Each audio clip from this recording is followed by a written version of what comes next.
और व्यक्तिगत विकास की दृष्टि से वो सक्षम हो, और 4Q को लेकर के हमें पड़ेगा। वो चाहे EQ हो, SQ हो, चाहे वो बुद्धिमत्ता का हो या तकनीक का हो। हमारे देश के नरेंद्र मोदी जी ने की अवसर पर दिन पहले कहा था कि व्यवस्था निरंतर समान बनी रहनी चाहिए। विद्यार्थी का शिक्षक आदर, शिक्षक का शिक्षापन और विद्यार्थी व शिक्षक का भाव, यह एक जोड़ी हो न सिर्फ ज्ञान को परोसती है, जीवन जीने की कला को आती है। मिट्टी को सोना करने की कला शिक्षक में ही है।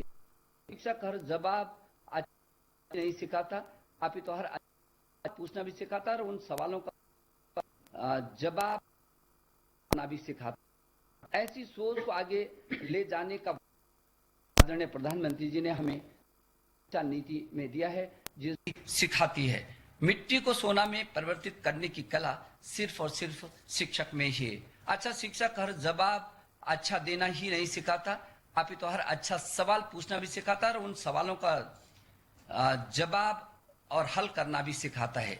ऐसी सोच को आगे ले जाने का विजन हमारे आदरणीय प्रधानमंत्री जी ने हमें नई शिक्षा नीति में दिया है, जिसमें कि मान्यवर आपका भी हमको लगातार मार्गदर्शन मिलता रहा है।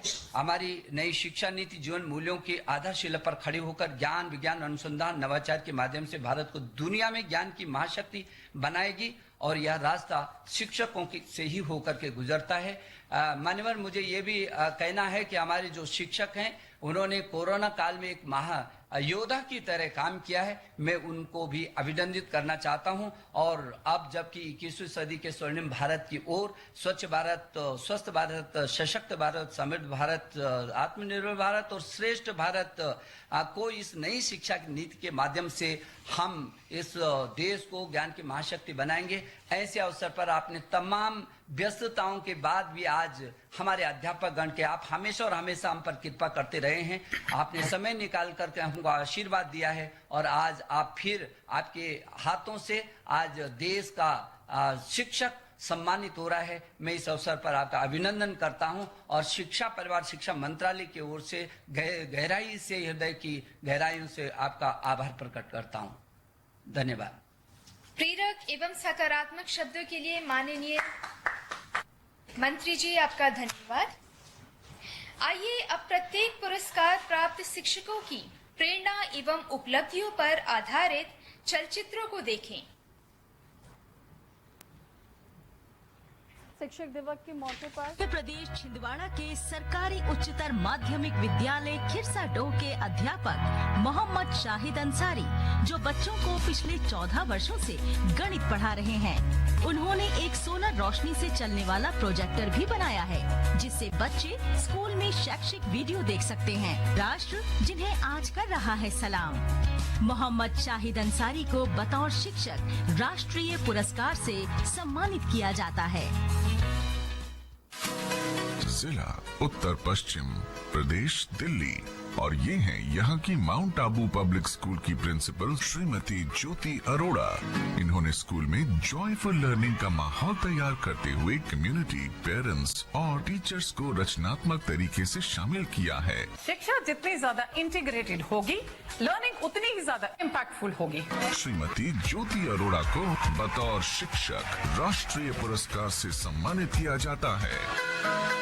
आंध्र प्रदेश के श्रीकाकुलम के कसीबुग्गा स्थित जिला परिषद हाई स्कूल के श्री मधु बाबू अस्पन्ना, इन्होंने अपनी कक्षा में एक प्रिंट रिच माहौल बनाया है, जहां एकीकृत ICT के मदद से फिल्म मेकर और बच्चों द्वारा डिजाइन एनिमेशंस को सुगम बनाया जाता है। श्री मधु बाबू अस्पन्ना को शिक्षा में उनके योगदान की सराहना करते हुए राष्ट्रीय पुरस्कार से सम्मानित किया जाता है।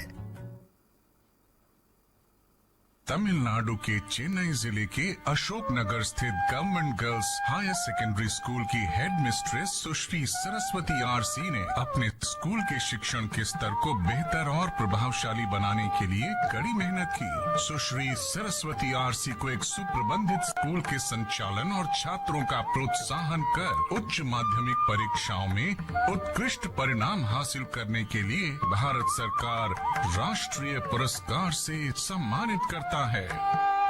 त्रिपुरा के ऊनाकोटी स्थित दिल बाजार हायर सेकेंडरी स्कूल के शिक्षक श्री संजय दास विज्ञान और गणित के एक सक्रिय शिक्षक के रूप में दिखाई देते हैं। इन्होंने अपने छात्रों के विज्ञान के शिक्षण के लिए हैंड्स ऑन और ICT आधारित दिलचस्प शिक्षाविदों का नवाचार किया है।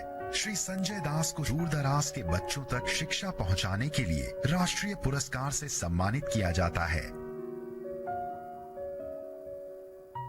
दक्षिण गोवा क्यूपेम के मलकर्णम गांव में स्थित गवर्नमेंट हाई स्कूल की प्रिंसिपल सुश्री सिंधु प्रभु देसाई ने सफलतापूर्वक अपने स्कूल में छात्रों के लिए पढ़ने और सीखने के एक अनुकूल और सुखद माहौल का निर्माण किया है। सुश्री सिंधु प्रभु देसाई के जज्बे को सलाम करते हुए भारत सरकार उन्हें राष्ट्रीय पुरस्कार से सम्मानित करता है। जमशेदपुर के तारापुर स्कूल की वाइस प्रिंसिपल श्रीमती इशिता डे मानती हैं कि समग्र शिक्षा के लिए शैक्षिक गतिविधियों को अच्छे से समझना बहुत जरूरी है। किताबें पढ़ने में तथा गणित सिद्धांतों में बच्चों की रुचि को बढ़ावा देने हेतु श्रीमती डे ने कुछ अभिनव तरीके अपनाए। उन्होंने केवल बच्चों को ही नहीं बल्कि कई शिक्षकों को भी प्रशिक्षित किया। श्रीमती डे की इस नवीनतम पहल को सरकार ने सराहा और उन्हें राष्ट्रीय पुरस्कार से सम्मानित किया। कोई गणित जैसे विषय को कविता, उपन्यास और कला के माध्यम से पढ़ा सकता है। कुछ ऐसा ही करके दिखाया है सिक्किम के गवर्नमेंट सीनियर सेकेंडरी स्कूल माखा रकौन के शिक्षक श्री लोमस ढुंगेल ने। इससे बच्चों को गणित पढ़ने में काफी आसानी होती है। इन्होंने सिक्किम में पर्यावरण को बेहतर करने के लिए हरियो माखा प्रोजेक्ट की शुरुआत की। इससे जो आमदनी होती है उसे गरीब बच्चों की पढ़ाई में लगाते हैं। श्री लोमस ढुंगेल को बतौर शिक्षक राष्ट्रीय पुरस्कार से सम्मानित किया जाता है। अहमदाबाद के मिन्नी कामा में दृष्टिहीन छात्रों को विज्ञान और गणित पढ़ाने वाली शिक्षिका सुधा जोशी गौतम भाई का विद्यालय, जिन्होंने ये साबित किया कि नजर रोशनी की मोहताज नहीं होती। मैं बच्चों को साइंस और मैथ्स पढ़ाती हूँ, साथ में एक्स्ट्रा एक्टिविटी कराती हूँ। नेत्रहीन बच्चों को विज्ञान के साथ गणित के सवालों का उच्चतम तकनीक से हल निकालने की कला सिखाने के लिए श्रीमती सुधा जोशी गौतम भाई को बतौर शिक्षक सम्मानित किया। शिक्षक दिवस के मौके पर राष्ट्रीय शिक्षक पुरस्कार से 47 शिक्षकों को सम्मानित किया गया है। और अब बढ़ेंगे खबरों में। उन्नाव से आपको बड़ी खबर बता देते हैं, जहां पर गंगा कटान होने से लोगों में दहशत का माहौल है। कटान होने से कई घर चपेट में आए। तेज कटान से घर की दीवार गंगा में समा गई। रविदास नगर की तरफ बढ़ रहा है गंगा कटान। कटान के चलते कई लोगों ने अन्य जगह बंदोबस्त कर दिए हैं। कटान को रोकने